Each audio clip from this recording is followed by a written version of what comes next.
Hello. Hello, mate. Oh, you're on video. Yeah. Oh, Hello. okay.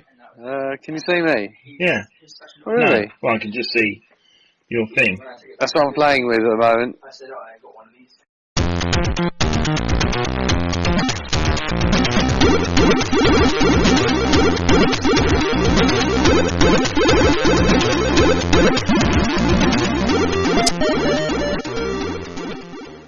What are you playing? Yeah, I'm playing the Wind Waker, and I had it on the Wii U originally, but I never played it. Hmm. I remember did you play it? I played it. I never played it on the GameCube, but I Okay. played it on Dolphin emulator Oh, really? years ago. Yeah. Because I'm sure you had it, didn't you? I think I might have had it for a bit, but then never got into it. Yeah. Well, Because at the time, everybody hated it. Yeah, they did. And I'm playing it now, and some people think it's one of the best ones I've ever done. Yeah, I think as soon as you get the sort of like, what was it, the wind? Do you get a wind stick? Well, yeah, what you get this little thermometer thing, and you compose the wind. Basically, it means that you can, when you've got the boat, it means you can dictate where the wind blows. Yeah. And then after that, you then get this leaf that you can use like a parachute. So if you get the wind the right way, you can use this parachute to traverse big gaps and stuff. Oh, right. It's fucking great. And then you get a boomerang for shooting at stuff. Yeah. And you get a rope for like hooking onto branches and swinging. Like, it's just like the way they layer all of the different mechanics is just incredible. It's just also, isn't there lots of random encounters at sea? Oh yeah, you get that as well. Yeah, but you get bombs, and there's one thing where there's a flashing thing in the sea. So I noticed there's a thing called salvage, which is a crane that you lower from the boat. And I lowered it down, and I got a purple rupee out of it. All right. Which was like, oh, that's pretty fucking sweet. I really enjoyed that. This game, and I've got a couple of others. I've been picking up lots of cheap ones, you know. What, from the eShop or just sort of like... No, I've decided to purchase all of the games on disc where possible, because I know the NX that they're talking about might come out back end of next year or whatever. It will be backwardly compatible. So I'm thinking it will be something where if you've got the Wii U version of the game disc, you can slot it in there. Yeah. So what I'm saying is all the investment is going into that has gone into the games is I'm going to keep on discs. Right. So if the NX comes out and I want it, then I've got the back catalogue of cool Wii U games, you know? Yeah. So I've got Smash Bros, which I've not even played. I bought the £229 pack, so I got Splatoon as a download code and Super Mario Kart pre-installed, number 8. Right. And then Splatoon's going to be really good. Yeah, I've heard. I've not even played it, but you know, it's just, I don't know. I'm really been playing. Well, are we recording this? No. Oh, okay. Well, that is recording, so I can take it. Oh, maybe edit it and put that bit in somewhere. Yeah. Well, okay. So, welcome to the latest podcast. Well, in fact, our inaugural podcast of the Old Gamers. Yeah, my name's Mike Tack. 0. Yeah, I'm Mike Tack. I do lots of different things. One of the things I've been doing is playing games since I owned a ZX Spectrum when I was younger. And the co-host is who's in charge of all this is Mark Rudd. Hello, I'm in charge. Yeah, you're in charge. Oh my god, I didn't realise that. I'm scared that I haven't prepared anything now. Well, you don't need to prepare anything. But basically, what's your sort of history, your gaming history? Or origins? Origins? God, I mean, we started off years and years and years ago with the ZX81. And it did play games. Yeah. Very basic games. And then I kind of faded away from gaming until I left school and got a job. And it was I actually think it was a Game Boy that I bought off you. Well, The thing is, I'm a bit older than Mark, and without it sounding a bit twisted, You groomed me. I groomed you. You groomed me. You used to come round my house every weekend, and I used to show you all the latest games. I can't remember. What was the first thing that I had that you I'll first tell you saw? what it was. Do you know what it was? Was it the Mega Drive? No, it was the SNES. That you just had. I think you. I bought it on import, didn't I, from a game show? And it was. Didn't we go to game shows together though as well? We did, yeah. Afterwards, yeah. But I remember that first time when it's sort of like you invited me up to your room in the middle of a party and said, "Come and see what I've got. Come and look at my hardware." Yeah, and it was. And it ended up being software. Was it Super Famicom? Well, yeah. Well, this is one of the things. I mean, we're sort of nostalgic old gamers, and it's one of those things that I thought about this podcast. Was I don't know whether other people listen to this podcast remember, but do you remember when there were like computer fairs? I remember going to a computer fair, and they were a bit rough and ready. Some of them a bit thrown together because such was it.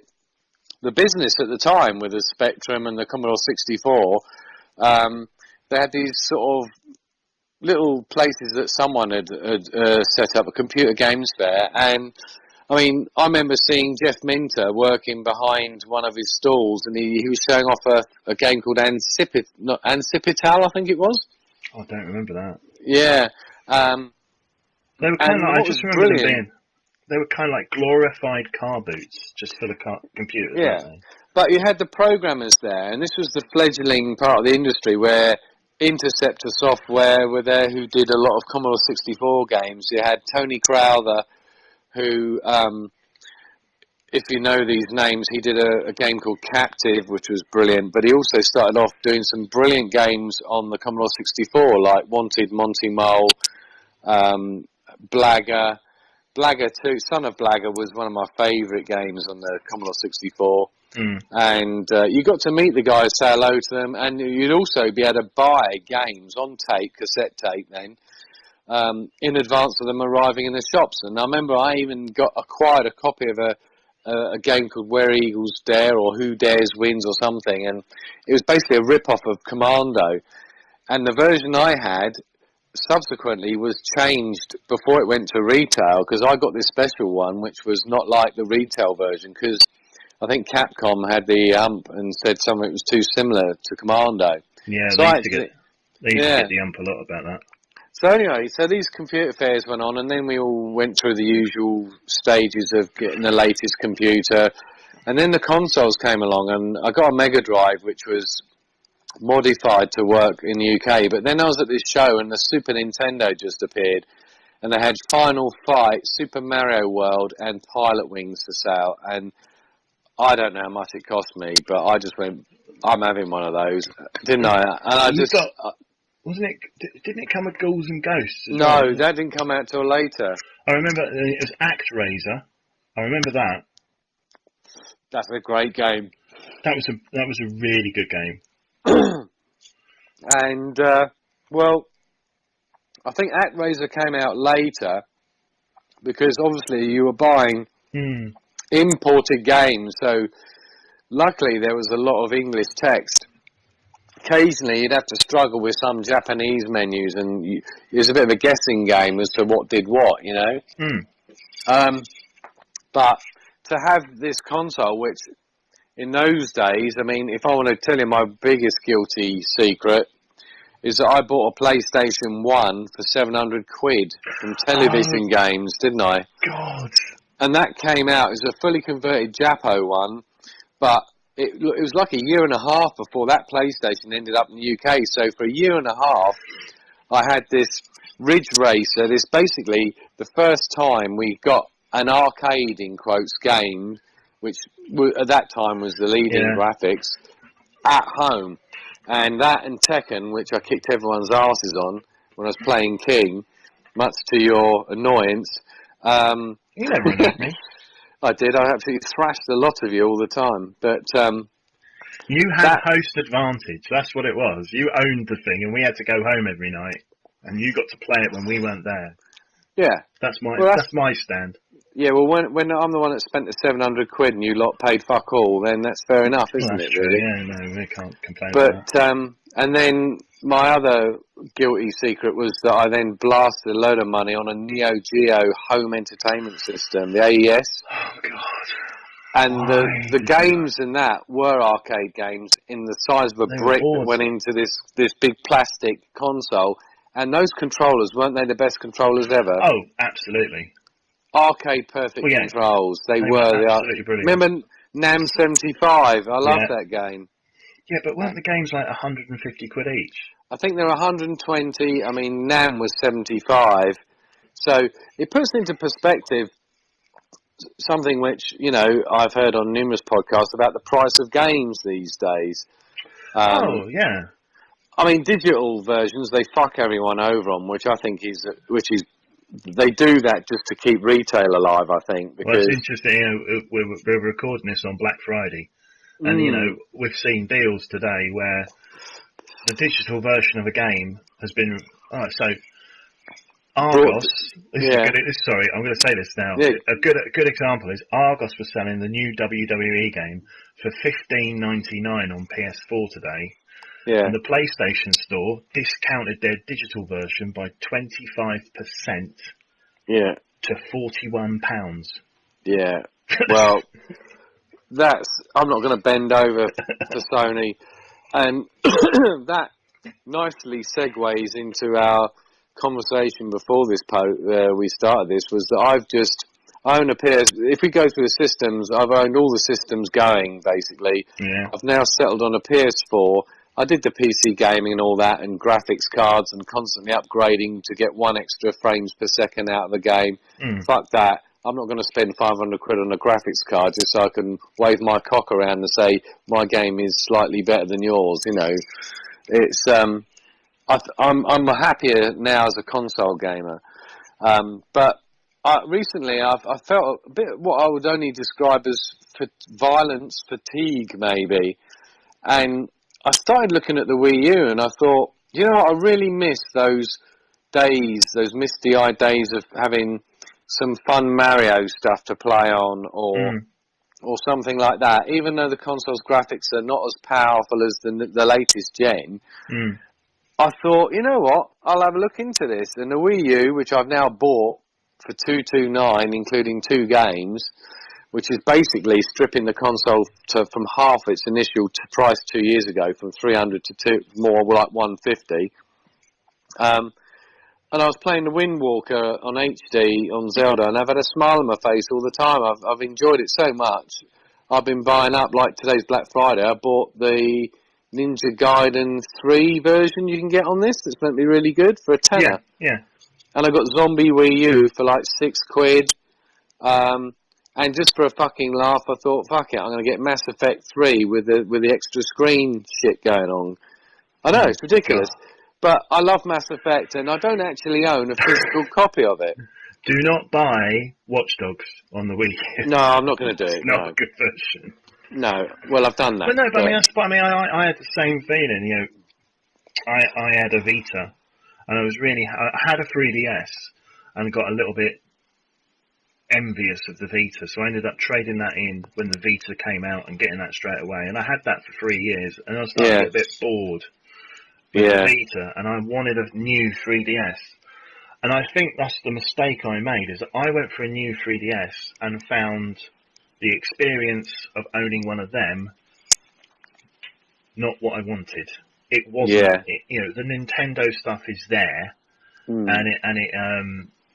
but because it's the 3DS and because it's so popular, the pricing of those games they just don't go down. You know, so everything's expensive. The thing is, the advantage of jumping into a console when it's effectively, for most people, dead, is that I've picked up an amazing platformer called Yoshi's Woolly World, and even though it bears some superficial resemblance to, say, Little Big Planet with the woolly textures, it is fucking a joy. It's absolute joy playing that game. It's fun. You know, I've got... The Wii's done quite well lately, because it picked up Super Mario Maker. Have you seen that? I mean, Super Mario Maker is taking the world by storm, and I mean, Yeah. how stupid of them to get this game out now in essentially the death throes of the console. Well, Now they've got the game that should have been there day one. Well, look, they sold 1 million consoles. Now, as far as Japan goes, they probably sell 500,000 in Japan if they're lucky. Japan's a very weird place these days, though. Yeah, Japan love mobile games. But the thing about the Mario Maker, you got a stylus and you just drag and drop the blocks and immediately press a button and straight away you're into the game. And they've got different flavours of types of background graphics, so you can have it to look like Super Mario World from the SNES, the original NES version, or the upgraded Wii U version. And there's so much I haven't scratched the surface of it yet. Yeah. And you got Splatoon, which I hate to say is terrible, but I've not even played it, even though it's installed.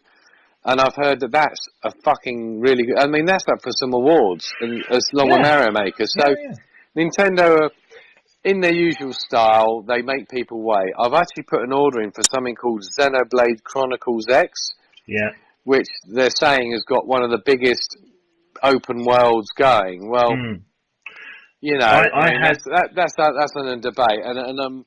I had the Xenoblade Chronicles on the 3DS, the first one, and that on the 3DS, that was amazing. You know, the fact that they could pull off this open world, and you know, it on a little console, it was really, really good. Now, and this is the crux of it. Not to labour the point too much, I like the Japaneseness of the Nintendo.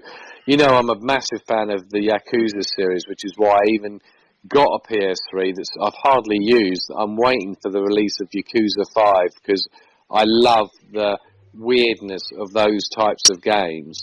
For me, I will spend hours on something like that. I love the story, and it's a shame they've not... I mean, they're localising it. It takes ages to localise all the text that's in those things, because essentially it's like an RPG beat-em-up, one of the best arcade beat-em-ups I've played in terms of violence as well. It's definitely an 18 game. There's lots of pervy shit you can get up to by going and getting to a hostess bar, chatting them up, which are basically whores. Let's not confuse that.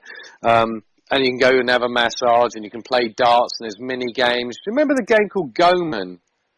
Mystical Ninja on the SNES. Oh, wow, yeah. That had a game where you'd go into a little shop or something, and there'd be a mini game. You don't really see much of that in Western games. And it's that weirdness and Japaneseness that I sort of have missed the last few years with Xbox and... You know, PS4 and Xbox One, great machines. I was balls deep in Destiny for ages, but I sort of did as much as I could. But the weird thing is that I've noticed that obviously as we got older, you know, the chances of having your mates around, all huddled round the screen, beating the crap out of each other on Smash Brothers or playing F-Zero or whatever, those days are sort of gone. And so I can understand how the Nintendo is perceived and you know, marketed as more of a family type console. But they've just released something called it's called Fatal Frame, or they call it Project Zero or something. And that's the one which they had on the GameCube, was it? Do you remember, where you take photos of ghosts? Do you remember that one? Yeah, there's been a couple of them, hasn't there? Yeah. Now that's really expensive at the moment. I hope it will come down in price. So what I've got to look forward to on the Wii U is they've got a HD version of Zelda, the Twilight Princess, which I've not played, which despite people saying, oh, it's not as good as this or that, I'm still going to get. The fact that they're doing an HD version of it is good, because really, that game was just so strange because it crossed generations. There was a GameCube version and a Wii version. And it was pushing the GameCube too much, but they hadn't fully realised what the Wii could do as well. Well, the biggest fuck up they made with the Wii was not making it HD, because they brought it out at the time. Everyone were getting flat screen tellies, and you and I were getting Xbox 360 and going, wow, look at the 720p detail on that. But the Wii But they made up for it with all this other fitness bullshit and all. Yeah, they captured something. And the motion. They can't capture that again. I mean, that's why the Wii U has kind of bombed out, because they just didn't really market that well. Well, yes. Or to the right people. Yeah, I mean, graphically, I think in some games it looks stunning, the more cartoony-esque ones. I mean, we all know it's about gameplay with the Nintendo. I would say that the Wii U is probably slightly better than PS3 and Xbox 360. At least they got it in 1080p at last, you know. So there's that. There's Star Fox coming out next year in April, and there is a new Zelda game which looks fucking awesome. Yeah. So, and they said it's coming to Wii U. I think it's coming to Wii U and probably the NX, which is going to come out sometime. So yeah, that's why I'm saying to you, I'm buying physical copies of these games so that at the very worst case scenario, I take a £150 hit on the Wii U console and I keep all my games and I use them on the new NX.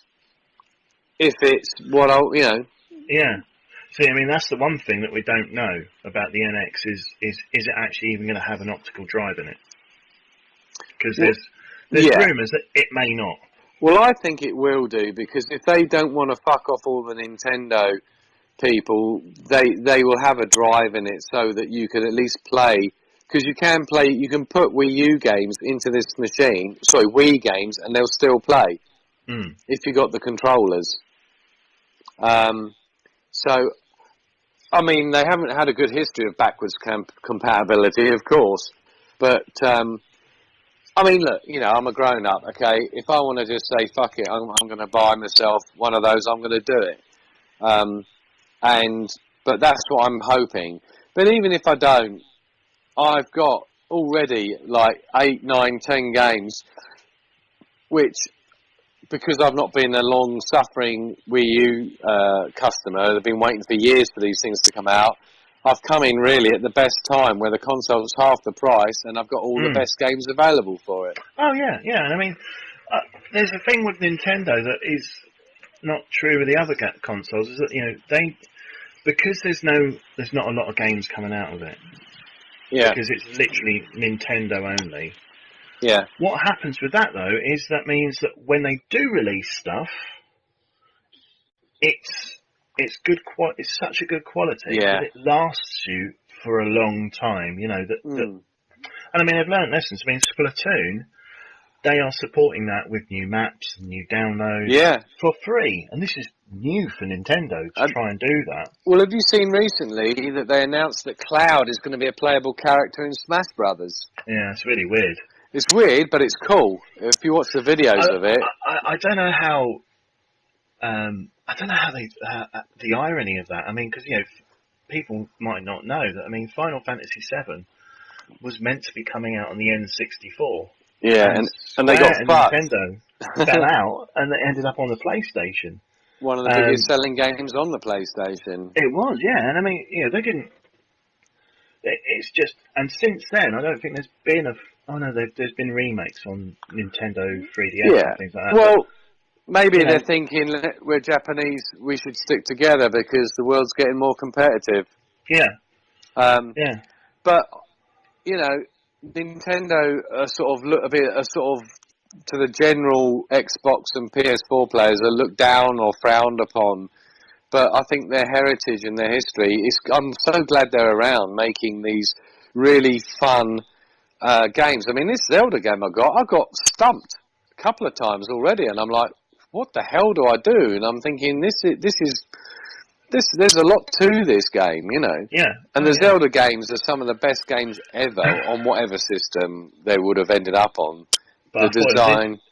It's interesting that you said that, you know, you want. It's like me. I think the same thing that I wanted out of that 3DS was I'm missing the kind of the nostalgic, the Japanese side of owning a games console, because Sony still a Japanese console, but there's no shadow of a doubt that is a Western console for a Western audience. You know, everything's available on it. So I would like to pick up a Wii U at some point. I They think. they had a deal on Amazon today, 239, and you actually get another controller. Because I Yeah, I bought saw the that. controller. The controller's 35 quid. So Yeah. if I'd have waited, I could have got the whole lot for 30 quid cheaper. But you know me. Yeah. But it's I'm really loving it, and all I can say is that I think the Nintendo, if you got the money, is a perfect companion to owning another console, be it Xbox or whatever, because you will not get those experiences on any of those other consoles.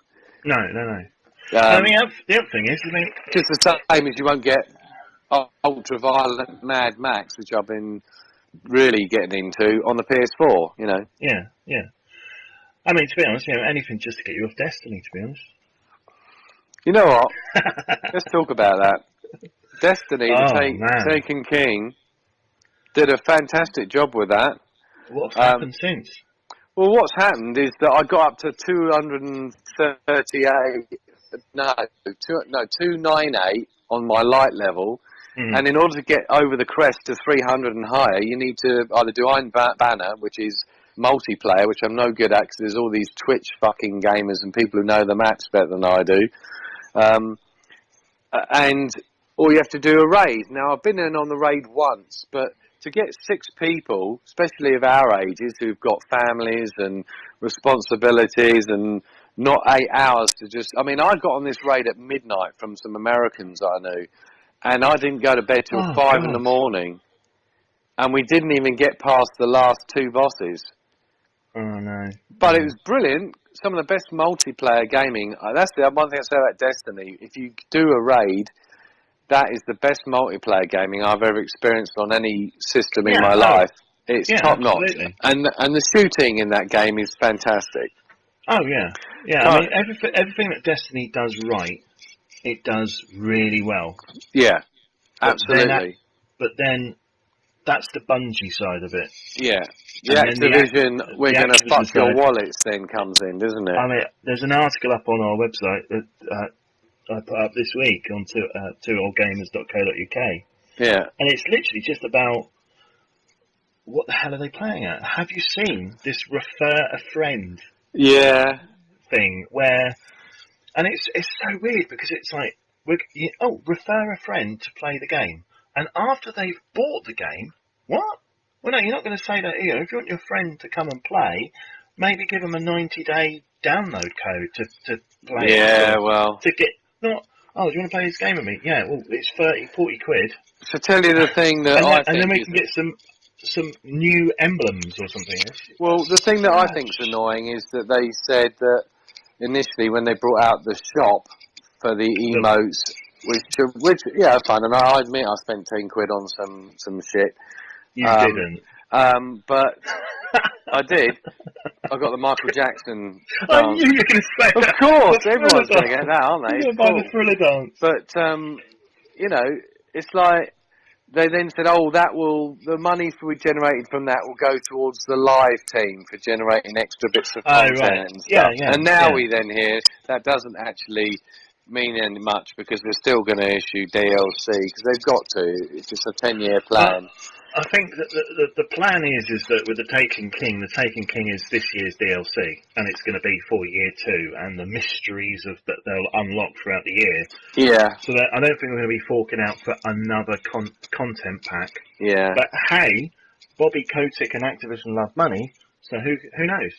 I mean, they might. They might. This is the conclusion I've come to. Now I've been able to step away from that crack cocaine software called Destiny. Yeah. Is that you do get into the grind and the competitive element of trying to get higher light level and better gear and all that stuff. I've come away from it, and now without rosy tinted glasses, I can see that it's almost like I want to say to myself, fuck Destiny, because there's no end game.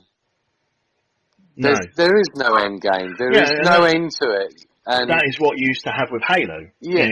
You'd play through a Halo game and you'd get to the end of it.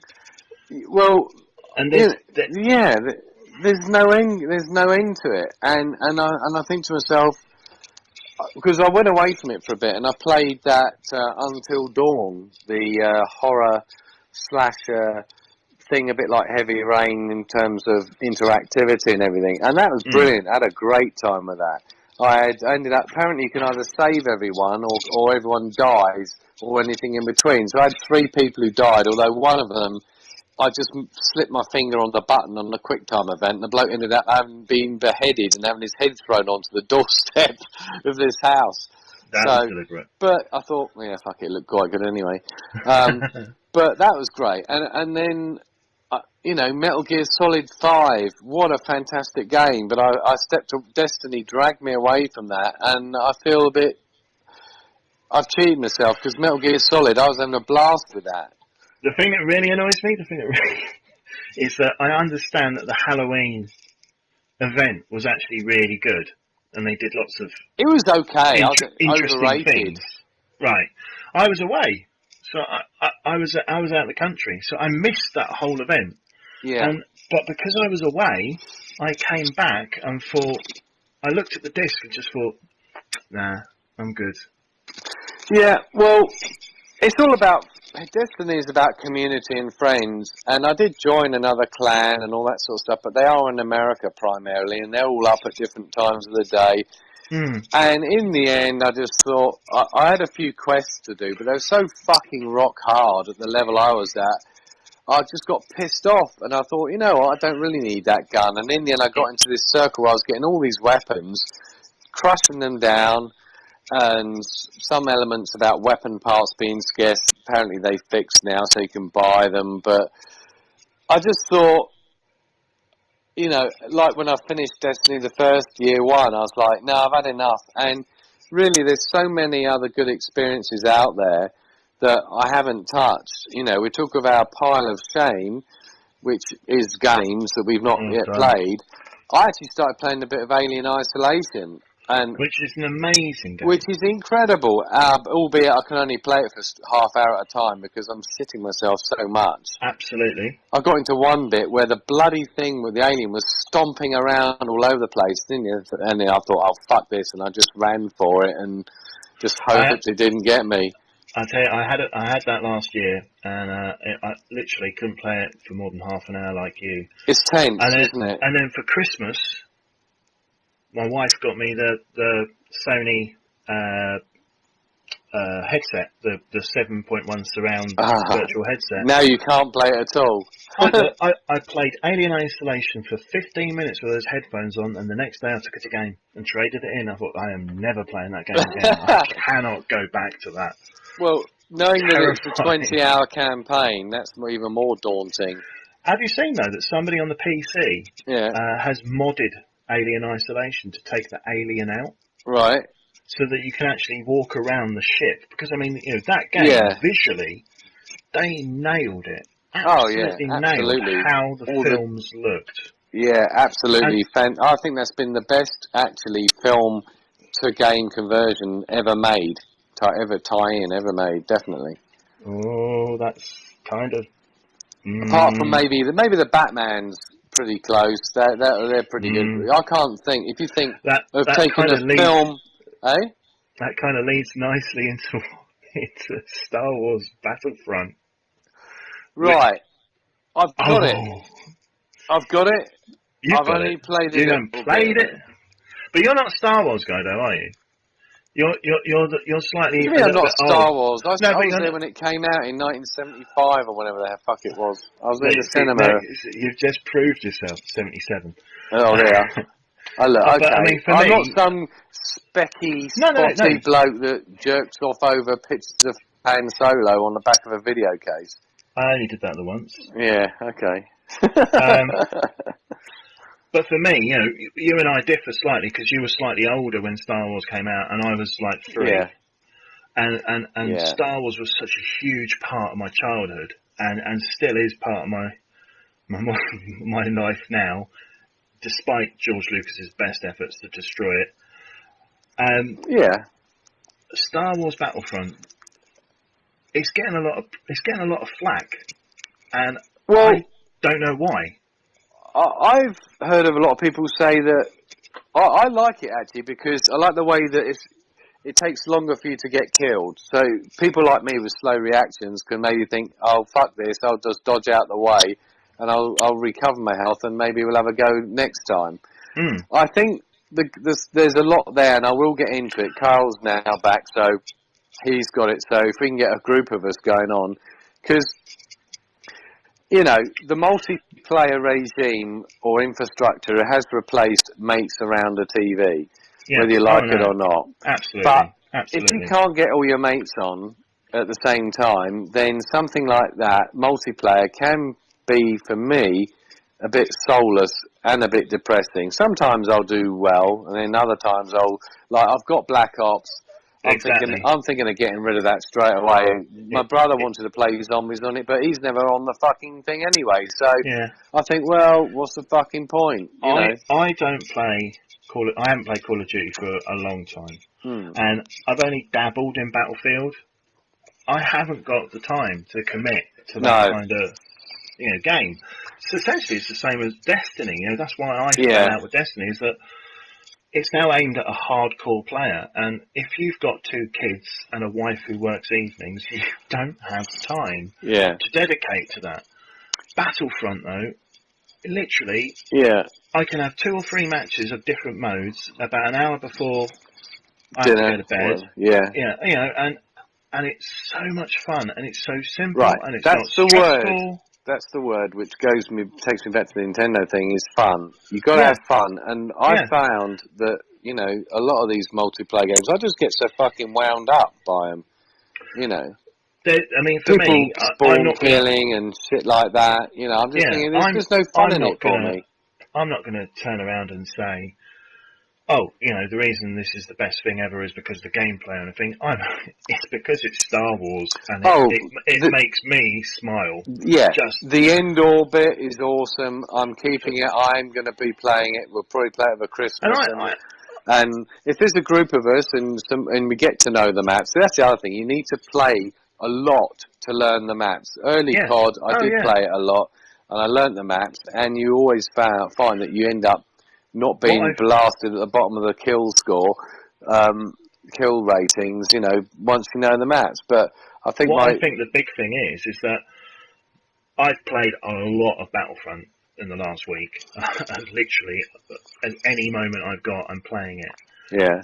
And I don't find Walker Assault and Supremacy, the big 40-player modes, I don't find them as fun as the smaller... Because you'll get killed from any angle on those things, won't you? Those smaller games, and particularly Fighter Squadron, which a lot of people complained about, the fact there's aerial combat but none of it's in space. Yeah. What they've given us is brilliant. It's exactly what I wanted. And Are you going to stump up the 40 quid for the 16 maps that probably half of them should have been in the fucking game to begin with? I don't think... So this is the thing that I think people are being very unfair about this, is that, yes, it's $39.99. Yes, the way it's presented on the main menu is a little bit sucky, the way they've done it. But correct me if I'm wrong, this is the company that gives you Battlefield 4 and calls Battlefield 4 Premium a $39.99 add-on that allows you early access to 4 sets of content over that year. It's exactly the same thing. They've just changed the wording and been a little bit more open with the fact there's a season pass. And maybe people don't seem to... the way I think about it is maybe Lucasfilm and Disney aren't allowing them to show what they're going to have, because it's going to be about the new film. Of course, I realise that. So you can't... I know. And I think, so basically they've turned around this week and said, look, don't forget the Battle of Jakku, which is the new map that's out next week for pre-orders. Yeah. And the week after for everybody else for free. Is the map that's set in the new planet. Yeah. From episode 7. Alright, so that's fair enough. That's chucked in for free with a brand new game mode. So it's new planets. Take hint, Destiny. New planets. 2 maps for all modes, and introduces a new gameplay mode. Yeah. And then they've also said over the next year they'll be adding 3 maps and new star cards, which is your power up cards. Oh yeah. They'll be adding those in as well. Yeah. Free of charge. Yeah. Well, I will. Well, what And you then need there'll to be do season is pass. let me know when you're on, and I'll go on. Yeah. As I said, because at the moment I'm balls deep in Zelda. Not that that's a good phrase, it's a good.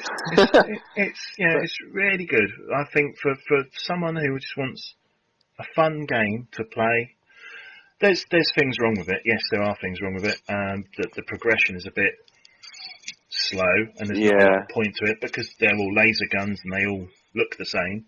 Yeah. Boba Fett might be a little bit overpowered. Well, but I don't know whether they're involved, but apparently there's going to be a Star Wars tie-in single-player type game. Now that's done by EA are doing that, yeah, and that is Amy Hennig, who is the woman behind Uncharted. Oh, that's really good news. Yeah. Is that going to be? Because of course there's this infamous cancelled Star Wars game, 1313, which was going to be like a Han Solo-esque third-person adventure game. Yeah.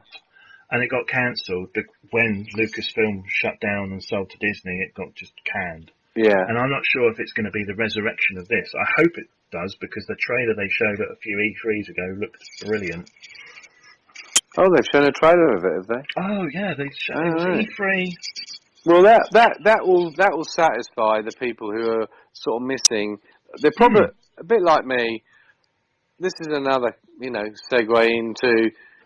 I actually like single-player games. I'm one of these people that likes something in single-player, which sort of feeds into the Destiny thing, is that I like the co-op side of games. I don't like this competitive, I'm going to kill you at any cost, and all I care about is the fact I'm at the top of the leaderboards. I like co-op. And that, for me, was the theme of 2015, is cooperative stuff in games. I mean, they even put a 4-player co-op into the latest Black Ops. On the campaign, and I've got Siege, which is I'm not really bothered about, but I traded in some games and it's all paid for, and coming in a week or two's time, So Rainbow Six Siege is out this week, isn't it? And it's going up against Just Cause 3, which early rumours suggest that could be one of the contention for Game of the Year as well. I'm surprised at that, but not surprised because... Yeah, Just Cause has always been kind of good. Yeah, I know you've liked it. I thought some of those games where they're like so fucking stupid.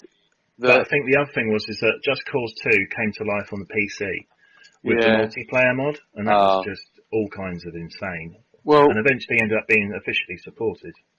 Yeah, it's a bit like Saints Row when it went from being not a bad knockoff of a GTA to being totally balls out, weird and wacky and shooting people with cock guns or slapping them around the face with a dildo. I'm like, that's just, even my level of humour is just like, this isn't for me. This is not really what I want. Well, I mean, so Rainbow Six Siege. Yeah. Another Ubisoft game. Which fills people's, I was going to say, it fills your heart with dread. You worry about it, don't you? Although I've had last year, I can remember this, I remember talking to you about this at the time. I went to Eurogamer. Yeah. And came back from that going, Assassin's Creed Unity wasn't playable. No, I remember you saying that. And it's out in a month, and it's not playable. That's not good. No. And lo and behold, Unity turned into a gigantic clusterfuck. Well, it did, but once the patch came out, and I both played it, and we had a really good time with that. I got it for Christmas, which meant I got it after all the patches, and it was still buggy, but it was good. It was all right. Well, my mate Dreb has been playing. I've got another game I need to pick up. I've bought, but I haven't really played much. Is the new one. And I think there's a bit where it goes to World War One or something in there. There's a whole set, there's a whole... That's a surprise. Spoiler! Yeah. Oh, too late. So, Rainbow Six Siege, of course, for pre-orders, apparently it's this massive open beta. Which has been delayed. which got delayed a week before launch. That's worrying. It's starting that old Unity Ubisoft feeling is starting to creep in again. And Well, I'm not sure. I've got I'm it. not It's going to sure. arrive, and I might install it, have a quick look, and then I'll fucking turn it off and go back to me with Nintendo, because on the same week, I think I got Xenoblade Chronicles X turning up, which to me, I mean, that's a long game. Apparently, you've got to play it for 30 to 40 hours before you can get the Robo suit, Oh, really? the mech suit. You don't have the chance. And I suppose you've got Fallout 4 somewhere as well, haven't you? I've got Fallout 4, which I started, and I got to the hut, and I got my dog, and then I bought my Wii U. So that's not my. But to be fair, there won't be another. There might be some DLC, but there won't be another Fallout game for another 3 years anyway. So I've got plenty of time to. Yeah, I've got plenty of time to play that. There'll be another Skyrim before that, won't there? Oh yeah. Which I won't. I don't play. I'm not so good on the fantasy stuff, but. As I said, the only thing that's going to really take me off my Wii U and maybe a better Battlefront, I think, is going to be either Mad Max, which is one of my contenders for best games of the year. Really? Yeah, Mad Max is fucking brilliant. The violence in it is really gritty and nasty. Because, I mean, that came out around the time of the new film. It came out at the same time as MGS5 did. That's why it got lost. Oh, I mean, yeah, it got ridiculous. I mean, but I bought it because there's something about it I thought looked good. And when you're playing it, it's actually a beautiful game. The Wasteland is beautiful. They've implemented a world where when you're in there, you feel like you're in the world. You don't feel like you're playing a computer game. That is very hard to pull off. I'm really annoyed because they actually had that on one of the Black Friday deals this morning and I missed it. Yeah, 29 quid or something? No, £16. Fuck me, you should have got that. Oh, I missed it. I went to click on it and it's gone. Who was selling that? It was Shop2, but I think they've done a price fuck up. Oh. It was meant to be £26, yeah. But they originally sold it for 16 and had to honour it. Well, at 26, it's a steal. It's a fucking great game. And what I like about that is there is a potential end to it. As the map opens up, you have objectives. It's the sort of thing where if you haven't got a lot of time, you can chip away at it and keep playing little bits of different games, and you're making progress. Destiny, you feel like you get lost, and then you see all these other people running around much higher level. You can't go into a raid unless you're this level. We won't have you in a raid unless you got this gear or whatever. And it's like, I've made a decision. I'm gonna flog my copy of The Taken King. I'm gonna get some money in. You ought to get rid of it now, because I can tell you now the trade-in value for that £3. No. £3. Really? Because what you're trading in is a Destiny disc. Oh yeah. It's a Destiny disc with a code that you've used. Yeah, well, I actually traded in my year one copy. They didn't even reprint it. I got 24 quid for my copy of my first year copy. Yeah. Yeah. I mean, look, they didn't even reprint the disc to say The Taken King on it. It's so... Really? When I opened this up, when I got it, and the fact that it's not even a reprinted disc. No, but it's last year's disc. They've put a file with on a there, code though, haven't they? They put a file on there, though, haven't they? No. Oh, was it just a code? It's the same disc, and you just got the codes. Really? That's it. That was it. I was like, what a bunch that of is bastards. Literally, fuck you from dear Activision. Fuck you. Yeah. Well, mine one cost me like, I don't know. I think it cost me 12 quid in the end. So it was probably the most economical way of upgrading. I remember at the time when they announced the price, they said, "Well, Destiny can shove it up their arse because we've been beta testing this game for the last fucking year." And the thing that, you know, I mean, I had my money's worth. I can't really complain. I played it a lot. No. And I mean, the thing is, we all did the same. Everyone in our little crew who was playing it, we all turned around the same thing and said, "We're not paying that. Fuck that." Yeah. But then they started saying about, we're going to do this. We're going to change the light level. We're going to do this. And, you'll be leveling up all by XP. Yeah. And when I saw back round, and then what did the bastards do? They put all of those patches out for free the week before The Taken King, and yet we still bought it. Well, you can't do all the Taken King content, can you? No. But anyway, you know, oh dear. I don't want to hate too much on Destiny. I think, you know, it is what it is. Let's put it like this. Well, I know full well when Destiny 2 comes out, we'll get it at the end of next year. Of course, I'll buy it. Of course, yeah.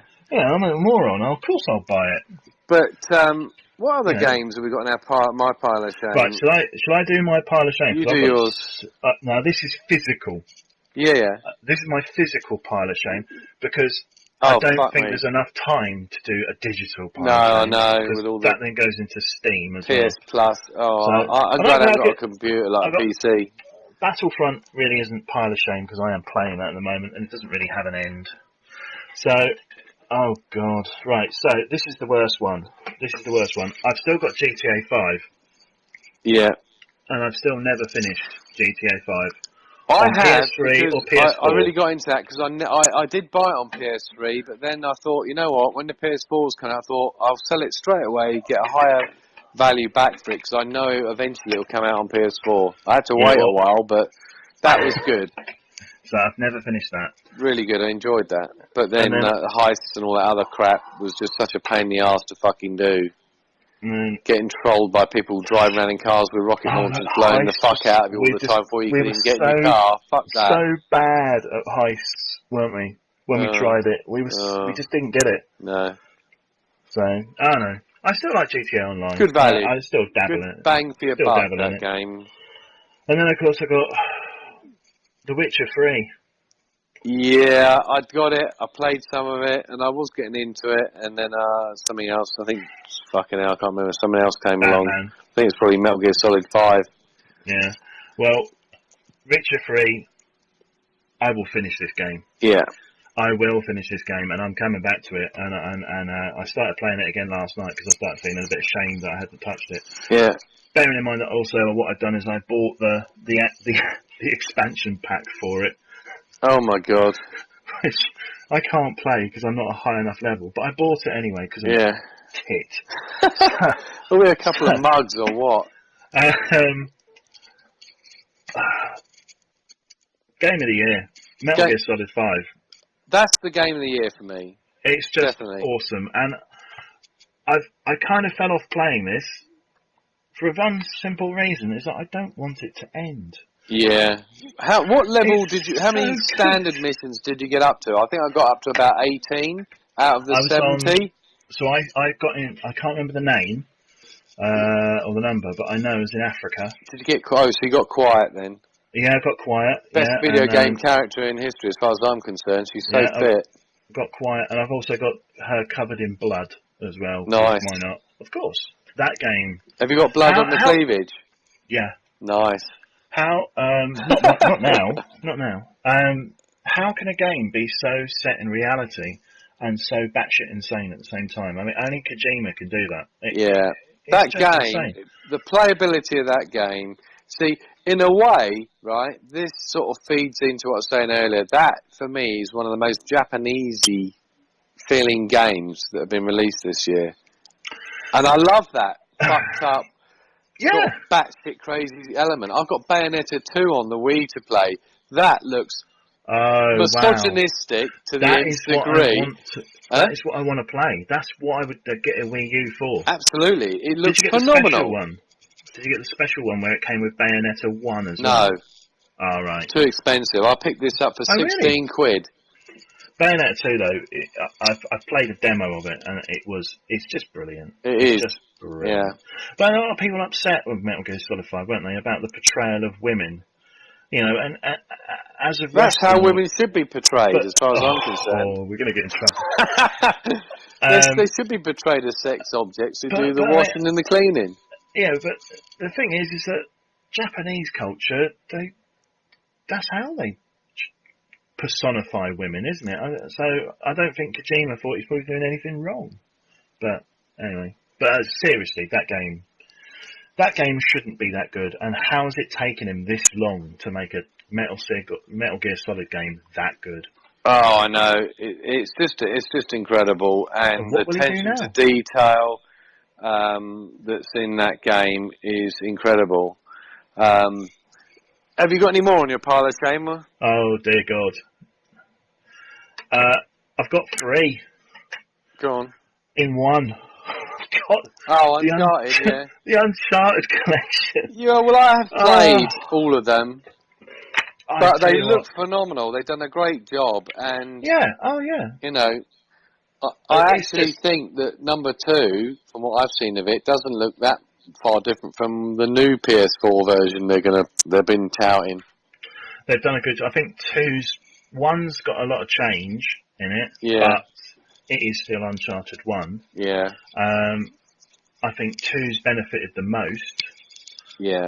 And I think now you appreciate how, similar to when they did the Last of Us remaster, you appreciate how much they were pushing the PS3. Oh, yeah. Because Uncharted 3 doesn't look that much different to me. Well, this is interesting, because Bayonetta 1 ran like a piece of shit on the PS3, but on the Wii U, they've got Bayonetta 2, which is more batshit crazy and runs really well, so... But yeah, well, the PS3 had a history of bad ports, didn't it? Well, not only that, it was the operating system and all that shit, and the cell processor. I don't know, I'm getting confused, but historically they've not had the architecture like the PS4 has now, which is more PC based architecture, which means that the engines run more optimized. Plus, it's got better RAM than the Xbox One. But anything else on that? So if I go on, have you finished? Yeah, I've got one more. Assassin's Creed Syndicate, which is the best Assassin's Creed game since Brotherhood. And then last of all, I went to America and watched a game of basketball. Thought, I like basketball now. Yeah. And I bought NBA 2K15 for £3. Nice. Out there. Yeah. And I played it once and thought, this is too difficult. Right. But it's an American copy and I can't get rid of it. Well, I've got... I'm playing Mad Max, which I would highly recommend to anyone that wants... if you like games where you can really immerse yourself into a fully realised world, post-apocalyptic world, that is stunning. The car handles great. It looks beautiful. The combat, once you get used to it, works really well. Once you get more empowered. The reason why people think the combat isn't as good as Batman is because until you've leveled up some of your defensive capabilities and your punching capability and all this shit, it does feel like you're a little bit... It doesn't sort of work, but it all comes together once you start getting the right power-ups. Yeah. Like you, I've got Battlefront, which I intend to play. Call of Duty, I'm going to stick that in the to-sell box. Until Dawn, fantastic game. I could replay it. Really, that's got to go.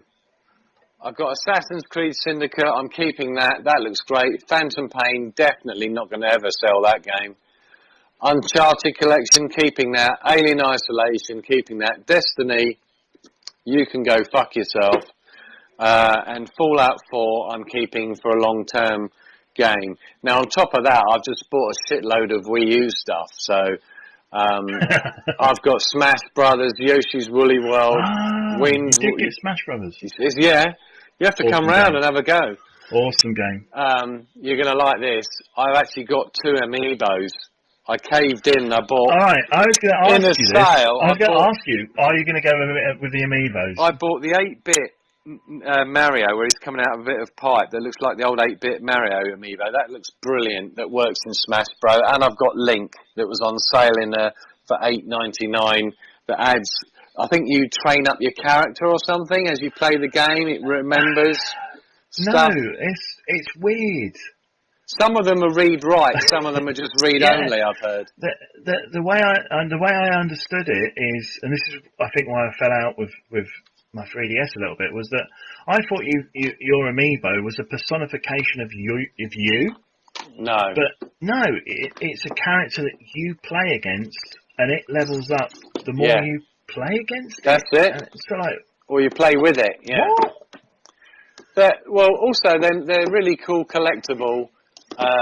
They are. And they're beautifully modelled. The plastic on them, I know they're a tenner or something, but the actual plastic and the modelling of them and the painting is great. They look fantastic. And they're quite nice sitting on top of my games collection. I think they're really cool. I mean, I haven't told the missus I bought them, of course, because they think I was even more of a child. But, If you wanted to start worrying about you, really, you need to get yourself... one of the Yoshi. The woolly one. The woolly amiibos. But they now do a mega one. I know, yeah. It looks great. It looks fantastic. They're cute. I don't have a Nintendo, and I want to buy one. So, you know, we've had a good year. If we sum up this year, it's been a good year. And I think Game of the Year would be a separate discussion for the moment, because I mean this year, there's lots compared of to last year. Yeah. Last year was a strange year. I know we were in between console generations and everything, but this year's just been crazy. I think for me, when we discuss this Game of the Year, maybe we'll do it in the next episode. We'll call it our Game of the Year discussion. It's got to be about, for me, what game gave you the most joy? Because gaming, if it's not fun, then you shouldn't do it, really. And I'm as guilty as much as that as other one, people getting frustrated and stuff. But we'll discuss that. But I'm glad I've got my alternative sort of gaming thing now, and I must admit, when I first bought it and it arrived, I thought, ooh, I've blown all this money on it, and I thought, oh, have I really done the right thing? But now I'm well into Zelda, and there's all these classic games that I can play that are going to be HD'd up. A brand new Zelda game, and you can get can you get old Wii games as well, can't you? You can get Mario Galaxy and things like that. But if you've got a Wii controller, like the nunchuck and the other thing, which you can buy for 20 quid or something, you can buy a Wii disc and slap it in your machine. It's basically a Wii. Yeah. But with HD and slightly better graphics, and it will play. I don't know. I think it'll probably play in the old resolution, because what it does, you press this button and it boots the machine into like a Wii mode. When it's in Wii mode, I've not done it. Oh right. So I think what I'm interested to know. It plays emulated games. What they call virtual console games. You can download and buy some virtual console games. Because you can buy old DS games, can't you? You can buy loads. I've bought one. And you can have one screen on the TV and the bottom screen on the touchpad on the big controller, can't you? Because that's the Wii U. Weird. Don't forget, it's got a touchpad screen, it's got a microphone and a camera. You can press this button on the actual Wii U controller, and if someone else needs to watch the telly, you can plug some headphones in, and the game is played sort of via Bluetooth straight onto the handheld. So you've got a screen with all the controls, perfect gameplay. Similar to remote play on the Vita. Yeah, but without all the shit. So it's great. It's one of the benefits they probably didn't broadcast to many people, because if your missus wants to watch EastEnders or something, you can put some headphones in, you've got the controller in your hand, and you just play the game from the disc that's in the machine, but you're playing it right in front of you. Yeah. It's brilliant. However long the lifespan of this console is, I don't really care, really. I've just got, if I can get 10 or 12 cracking ace games to play that give me a lot of fun and joy, then I've had my money's worth, because believe me, if I spunked away 40 quid on another Taken King expansion, or some of the other DLC these games rape you for, I mean, if you add up how much you've blown on that, or maybe on digitally downloaded games that have been on sale, I mean, that would have paid for a fucking console already by now. Yeah, well, I got the back. Personally, I think I got the Black Friday deal going, best deal going. What'd you get? I bought on goodoldgames.com. Good Old Games? Good Old Games. Never heard of them. Right, they are the guys. Oh, GOG. Yeah, GOG, yeah. GOG. And of course it's the CD Projekt who do The Witcher. Yeah. I bought The Witcher 2 for $1.99. And my PC actually runs it. Well, lucky old you. Yeah, so I'm going to play that. I've got... What you should have done was bought Tex Murphy. Oh, wow. They got Tex Murphy games in there. Under a Killing Moon. Do you remember that? With the dodgy, Under a Killing Moon. With the dodgy FMV. And then there was another one as well, wasn't there? A Pandora something Directive. or other? Yeah. Pandora Directive. And I think recently wasn't there a Kickstarter or something where they made a third?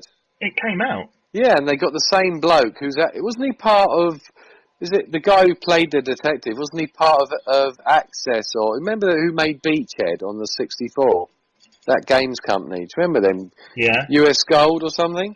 Yeah. I Was he think part of them? he was something to do with them. I think. Hang on, I am just looking it up. So yeah.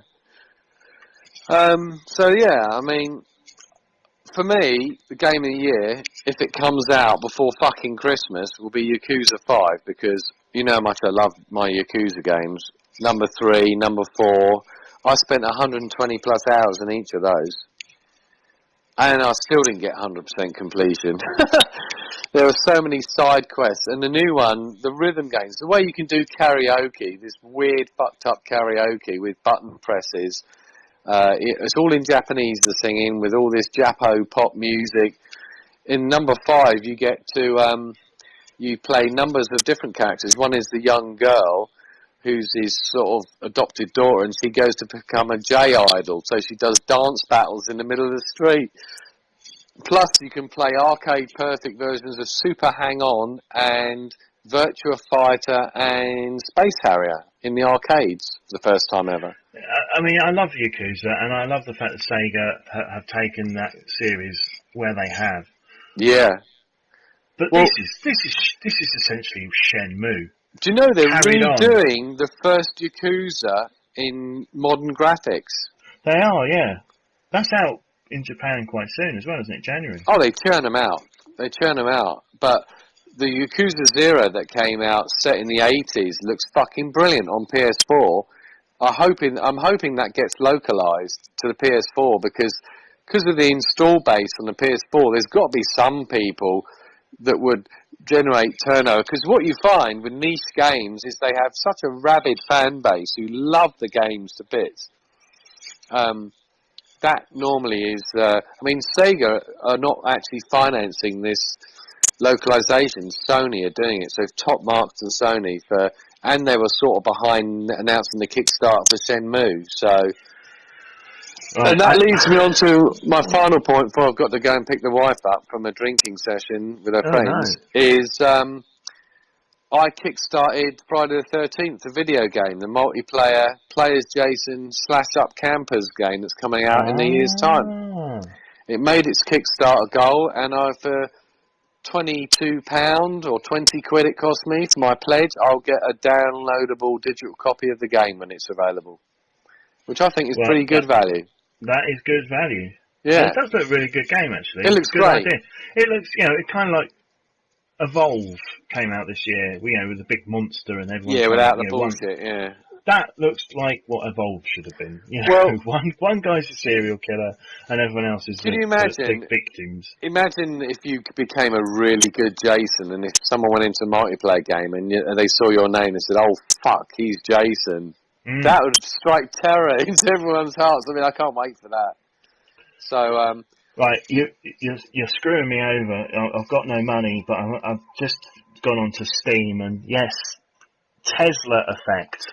That's it. A Tex Murphy adventure is currently in the Steam Autumn Sale for $2.99. You've got to do it, man, because that has got better graphics, apparently. Oh, I'm literally just those were leading edge graphics. When Under a Killing Moon came out, it was on like 7 discs. I just remember that game just being so awesome. Yeah, it was on 7 CDs, wasn't it? Yeah, CD-ROMs. Oh.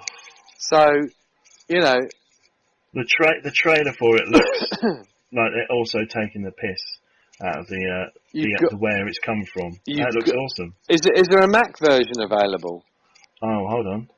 Because I might get it on the Mac, but fuck me, I can't have 3 fucking... No, I've got a PS3, PS4 and a Wii U. I mean, forget the Vita, because I only use that for showing my films on, but... Yeah, since I went back to a Vita, I haven't touched it, really. Yeah. I haven't got time to mobile on the go. I'd rather play it on my 50-inch TV screen, It's available on the Mac as well, I'm afraid. Great, okay. For we'll see. $2.99. The only game, let's not talk about all the money we've blown on digital. I've got Soma to play, which is great. Oh, have you? Really good, and I got Everyone's Gone to the Rapture, which I need to have some peace and quiet to play. playthrough. If you've not played that, you need to spend a Sunday afternoon playing that. For some bizarre reason, one night I saw Darksiders 2 was going cheap, so I bought it. Oh, now that game has to win Best Title of the Year. No, sorry, I'm wrong. I'm talking shit. What was the Darksiders? Fallen something? Something of the Fallen? It's like a low-rent Demon Souls. It looks great. Lords of the Fallen. I picked it up for like 15 quid, and I'm like, this is great. And I played it for 5 minutes and then never touched it. That sounds about right. So, the only other game I'm thinking about buying on disc, believe it or not, for the Wii U is going to be Shovel Knight, because I've heard that's really good. Retro. I say that's not the only game. I want to get Donkey Kong Tropical Freeze. That's got the apes going along minecart levels on platformer stuff. I'm like, fucking hell, I love minecarts. Oh yeah. Yeah. No, Any game with a minecart in it, I'm there. I love, even if it's 2D or pseudo 2D. And yet you don't play Minecraft. Yeah, well, a game full of minecarts. I bought it, but I just about survived the first night on that game. I kept falling down. I love that game dearly, but I have 2 children who are much better at that game than me. Well, I think that's good. That's why Minecraft is brilliant for kids, for teaching them construction and survival in the world. But I've got to wrap it up, Mark. I've got to. Yeah, me too, mate. But for our first episode, hopefully we'll get a bit more structure moving forward with news and what we're currently playing and what we're looking forward to. And maybe if we get some listeners, we'll have viewer mail or something. All I've got to do now is figure out how the hell this gets off a laptop onto the internet. Right. Okay. So it's goodbye from me, Mike Tack, and it's good. There you go, and we really need to practice. And my main host, Mark Rudd. We hope you enjoyed our ramblings, and look forward to more modern and retrospective goodness over the coming weeks. Bye. Bye.